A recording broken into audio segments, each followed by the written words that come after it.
नमस्कार, स्वागत है सभी का।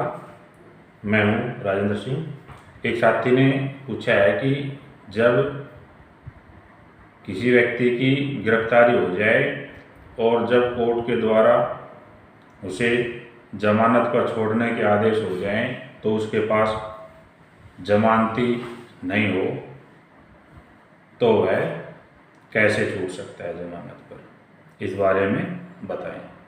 दंड प्रक्रिया संहिता 1973 में प्रावधान किए गए हैं कि कोर्ट किस प्रकार से कार्रवाई क्रिमिनल केस में करेगा।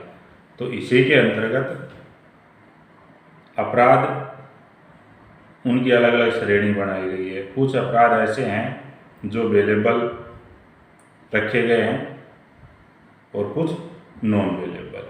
बेलेबल से मतलब यह है कि यदि कोई ऑफेंस जो बेलेबल है तो उसमें व्यक्ति का राइट है वह अपनी जमानत करवाकर जब तक केस की सुनवाई चलती रहेगी जमानत पर वह छूट सकता है। दूसरा इसमें होता है नॉन बेलेबल। तो नॉन बेलेबल व्यक्ति का राइट नहीं होता बल्कि ये कोर्ट की पावर होती है और वह मुकदमे के गुण दोष को देखकर निर्णय देता है कि किसी आरोपी को जमानत पर छोड़ा जाए या नहीं छोड़ा जाए। बेलेबल ऑफेंस की डेफिनेशन CRPC 1973 की जो धारा 2A है उसमें बताई गई है। और इसी के साथ ही पहला शेड्यूल बनाया गया है जिसके अंतर्गत अपराधों की श्रेणी और बेलेबल नॉन बेलेबल ये सारा इस शेड्यूल के अंतर्गत बताया गया है। तो जैसा जो अपराध बेलेबल श्रेणी में है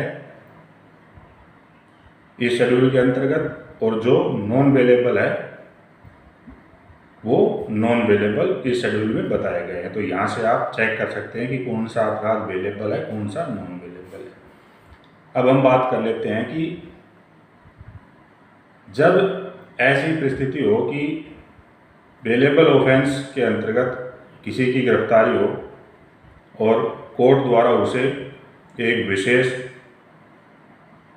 जमानत राशि पर छोड़ने के आदेश किए जाते हैं तो उसे उस राशि का एक बॉन्ड कोर्ट में जमा करवाना होता है। ऐसे व्यक्ति की श्योरिटी यहाँ दी जाती है जिसके पास उतनी संपत्ति का वह मालिक हो। अब बात यह है कि कई बार अपराध किसी ऐसे व्यक्ति द्वारा किया जाता है जो उस लोकल एरिया का नहीं है, बाहर का है, काम के सिलसिले में आया हुआ है या किसी और काम से आया हुआ है और वहाँ उसे गिरफ्तार कर लिया जाता है और उस एरिया में उसके कोई जानकार नहीं होते तो वो वहाँ से अपने जो जमानतदार होते हैं उसकी व्यवस्था वो नहीं कर पाता। ऐसे मामले में कोर्ट द्वारा जमानत पर छोड़ने के आदेश होने के बाद भी वह आदमी जमानत पर छूट नहीं पाता क्योंकि उसके पास कोई जमानतदार नहीं होता है।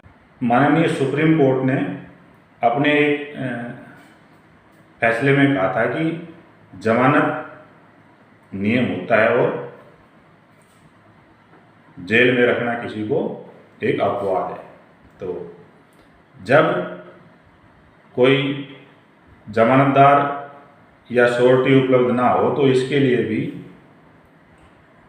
दंड प्रक्रिया संहिता 1973 में धारा 445 के अंतर्गत प्रावधान किया गया है कि जब किसी व्यक्ति से किसी विशेष राशि का बॉन्ड भरने के लिए कहा जाता है और उसके पास ऐसा जमानती नहीं है तो वह या तो उतनी धनराशि या उतनी धनराशि के कोई सरकारी बॉन्ड कोर्ट में जमा करवाकर अपनी जमानत वह करवा सकता है। तो कानून में यह प्रावधान किया गया है ऐसे लोगों के लिए जिनके पास अपने खुद की कोई जमानती नहीं होते हैं। तो यदि कोई ऐसी समस्या आपके साथ हो तो इस सेक्शन के अंतर्गत आप या जो भी आपके जानकारी में है ऐसा केस वो जमानत अपनी करवा सकते हैं और जमानत पर मुकदमे की जो कार्रवाई पूरी होने तक जमानत प्राप्त कर सकते हैं। ये जानकारी मैं समझता हूँ आप सभी के लिए बहुत महत्वपूर्ण और काम की सिद्ध होगी। वीडियो को ज़्यादा से ज़्यादा शेयर कर दें, लाइक ज़रूर कर दें। चैनल पर पहली बार यदि आप वीडियो देख रहे हैं तो इस चैनल को सब्सक्राइब भी जरूर कर लें, साथ ही नोटिफिकेशन भी ऑन कर लें। इस वीडियो में इतना ही, फिर मिलेंगे और किसी ऐसी महत्वपूर्ण कानूनी जानकारियों के साथ। आप जुड़े रहें, सीखते रहें। धन्यवाद।